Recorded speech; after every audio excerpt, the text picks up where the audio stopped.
Olá, seja bem-vindo a mais um programa Contra a Capa, a união entre literatura e administração.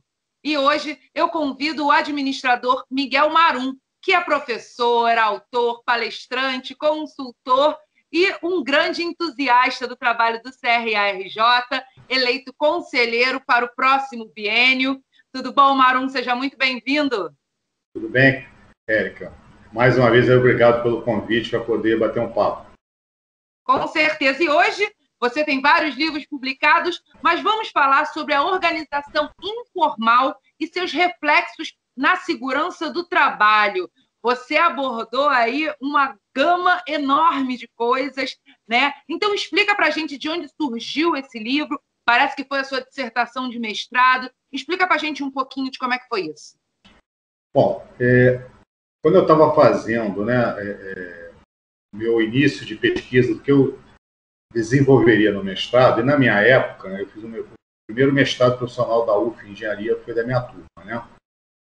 Então, eu procurei uma ex-professora minha, Luísa Peixoto Guimarães, a quem eu reverencio aqui, que eu já perdi contato, lá da Gama Filho, né? E eu falei para ela, gostaria muito de trabalhar com o tópico organização informal, porque isso vem lá dos estudos de Elton Maio, 1923, e eu vejo isso direto em qualquer organização, né? A informalidade, ela é uma máquina mais poderosa, às vezes, do que a formalidade. Então, inicialmente, o trabalho seria desenvolvido em cima da organização informal e os seus efeitos dentro de uma organização como um todo, né? Mas, como eu estava no mestrado, eu troquei de orientador e aí eu abracei a área de segurança do trabalho, que era a área dele, né? E é uma área apaixonante, porque todo acidente é um trabalho totalmente investigativo, né? E entre uma das coisas entra a questão humana. Então, meu trabalho de pesquisa foi elencar vários itens que estão dentro de uma organização, os seus reflexos, né? Aonde entra a organização informal, e aí vem, através de entrevistas, né? A informalidade, como é que ela faz com que não aconteça acidente de empresa. Esse foi o mais interessante. E como é que foram essas entrevistas? Né? Como é que foi? As pessoas falaram bem, foi interessante falar sobre isso, porque nem todo mundo está acostumado a falar sobre a informalidade dentro de uma organização. Como é que foi essa experiência para você, como autor? Bom, primeira empresa que eu fui, uma multinacional, fui com engenheiro de segurança, né? Então, ali eu não consegui puxar muita coisa, porque tudo que ele me explicou estava dentro dos padrões, mas eu não tive oportunidade de conversar com outras pessoas. Então, essa primeira experiência ficou amarrada um pouco nisso, né? A segunda, que foi numa gráfica de um jornal, ali foi com também o responsável pela área de segurança, não me lembro na época se era o chefe. Bom, mas ele me explicou algumas coisas e aí eu identifiquei falhas de comunicação num acidente onde um terceirizado se acidentou. Não foi passada informação. E algumas coisas interessantes que ele me colocava para não mais tentar conscientizar os operários de nível mais baixo, né? Ele partiu com uma linha meio tipo assim, ameaça, não de demissão. Né? Se você fizer alguma coisa, pode acontecer isso no seu corpo, né? Assustar. Então, dessa forma, ele conseguiu êxito. E a última entrevista, que foi uma mais importante, né, para mim, foi a cereja do bolo, é numa escola centenária do centro do Rio de Janeiro, com 3 blocos de 8 andares. Eu entrevistei o administrador e o responsável pela segurança do trabalho, também não saiu muita coisa, mas uma hora eu fiquei perto dos funcionários e conversa dali, conversa de lá, eu descobri uma coisa muito interessante, né? A escola é com muitos vidros, mas só um funcionário lavava os vidros. E aí eu fui entender, ele exercia o poder porque as pessoas tinham medo.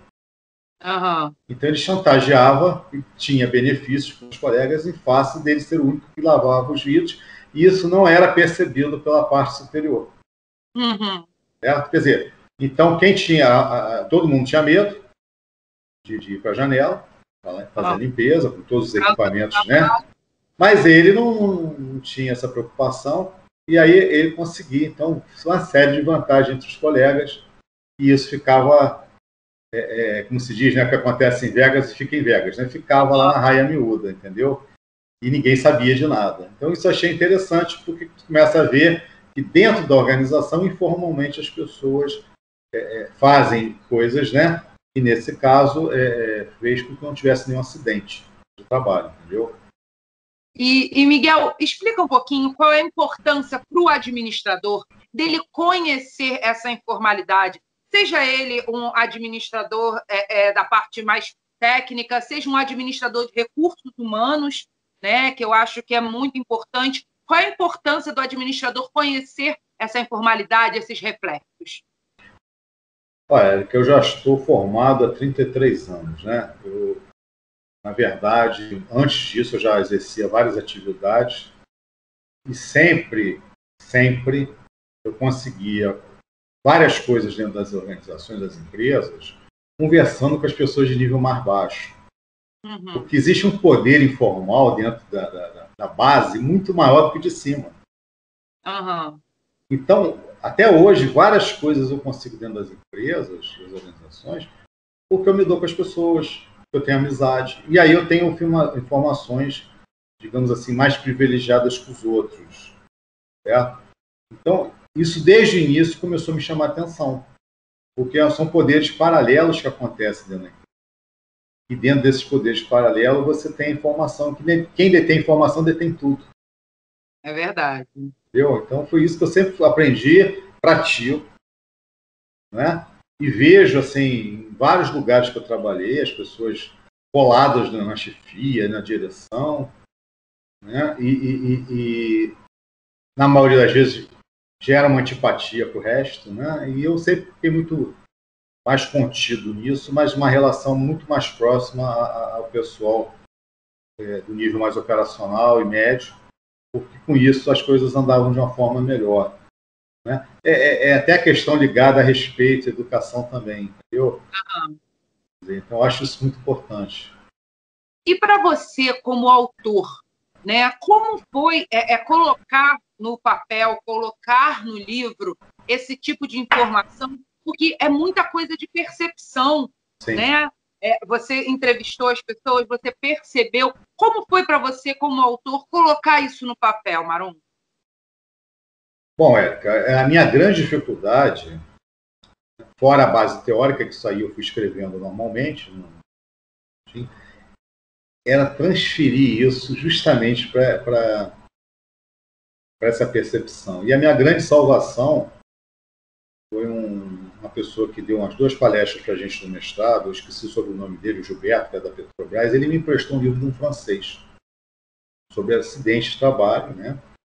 E esse livro mostrava o estudo, o que acontecia, e aquilo ali para mim abriu muito as portas, porque eu consegui entender a engrenagem. E quando você consegue entender a engrenagem, é mais fácil de você passar para as pessoas isso. Uhum. Entendeu? Qualquer acidente não é por um erro, é uma série de erros. O que eu falei, o rapaz caiu da escada, terceirizado, porque não passaram a informação para ele que a escada tinha que ficar presa. Uhum. E o rapaz é da limpeza, entendeu? Né? Quer dizer, de repente o cara podia ter formalmente ele deveria ser avisado, mas também informalmente o cara faz isso aí e tal, evita você se machucar. Uhum. E como é que você vê hoje? Você escreveu esse livro já faz algum tempo, né? E como você vê hoje? Você acha que há evoluções nesse sentido? Que você continua acompanhando as organizações, é consultor de várias delas, professor. Como é que você vê a evolução dessa informalidade? Ainda existe muito? Existe menos? Como você identifica isso hoje em dia? Na verdade, a informalidade foi potencializada pelo Zap, né? É verdade. Então você teve um aumento de informações assim fantástica. E aí eu vejo um outro lado, que é o lado do gestor, para gerenciar isso.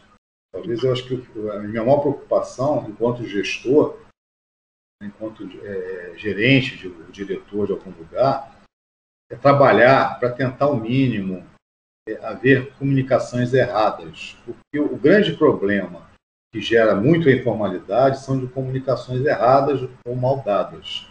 Então você passa a informação para um, não passa para o outro e começa a especulação. Então, o mais importante é a transparência com todos. Você ser transparente nas informações com todos. Isso diminui muito a fofocada. Eu já trabalhei num lugar que estava para ser vendido para outro, e eu era coordenador, eu não conseguia trabalhar, porque era só pagar incêndio. E aí, você não imagina que as pessoas têm uma mente criativa, né? Então, depois acabou e tal, aí resolve vender para outra e começa tudo de novo. É uma situação muito complicada, porque você não consegue controlar totalmente isso, né? Então, eu acho que é um trabalho diário de respeito que você dá a partir do momento que você ganha, a partir do momento que você passa isso para as pessoas. Entendeu? Mas existe, não tem jeito. E é interessante, pensando nisso que você acabou de falar, sobre essa questão da comunicação, WhatsApp, essa coisa mais informal, né, de tratado informal entre funcionários, né, me levou a pensar agora essa questão da segurança do trabalho na parte psicológica. Porque hoje a gente vê uma corrente muito grande, muitas pessoas sofrendo de síndrome de Burnout, estresse, ansiedade, depressão. Também faz parte do trabalho do gestor identificar nessa informalidade a necessidade de intervenção, seja do recursos humanos, seja da área psicológica, por causa desses reflexos psicológicos, Marum? Eu acho que você tocou num ponto importantíssimo. Você esqueceu da síndrome do pânico também. Síndrome do pânico, verdade. Às vezes, as pessoas não falam do colega, tentam prender a informação para que ele não seja prejudicado. Mas isso pode gerar um acidente para ele ou para outras pessoas. Por quê? Isso vem da cultura da empresa. Nós temos que entender que nós somos seres humanos sujeitos a uma série de coisas. Então, uma empresa com o mínimo de respeito ao ser humano, né, com um RH mais atuante, um encaminhamento do profissional para ser acompanhado, tudo. E os funcionários saberem que a empresa está amparando o funcionário, o que está acontecendo, porque hoje é um e amanhã é o outro, né? Então, você ter dentro de uma organização uma segurança no sentido de apoio, ela te conforta e conforta todo mundo. Porque ninguém está livre de ter qualquer problema de doença nessa área, né? É verdade. E agora, com tudo que a gente está vivendo, a questão pandêmica, a questão de isolamento social, tende a ser potencializado, né? Com certeza, né? Isolamento, você fica sem conversar com as pessoas, sem sair, né? É meio estressante. Isso gera alguns sintomas, né? Eu já ganhei alguns quilos, por exemplo, né? E cada um vai reagir de um lado. É verdade. Bom, e Marum, você acha, na sua percepção como autor da obra, qual você acha que é o público-alvo? São administradores, gestores, recursos humanos, estudantes da área, quem trabalha com a parte de segurança do trabalho? Para quem você escreveu esse livro? Agora você fez uma pergunta difícil, hein? Bom, inicialmente como eu te disse, era para os administradores, né? Mas eu acho que hoje o foco dele é qualquer profissional da área de segurança. Para ler e refletir. Porque ele não aborda normas, né? Ele não se preocupa com as normas. Entendeu? Ele se preocupa com causas e consequências. Exatamente. Bom, e Marum, para a gente fechar o nosso papo, a pergunta que encerra todo contra-capa.